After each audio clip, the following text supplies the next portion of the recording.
Per la terza batteria in corsia 1 Sofia De Meneghi, alla 2 Gioia Cipolato, in 3 Gaia De Toni, in 4 Anna Pircher, in 5 Maria Viscardi, alla 6 Sofia Emilia Caldarta, alla 7 Aurora Fiorese, alla 8 Matilde Bonaccini.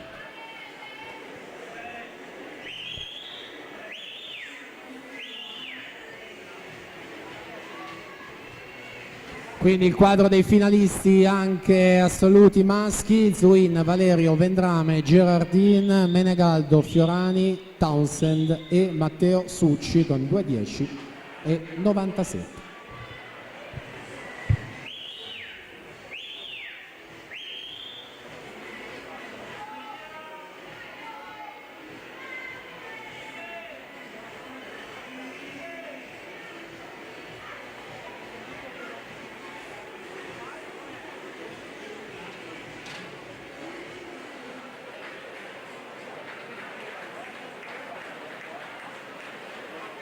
(1:27,44) Anna Durante.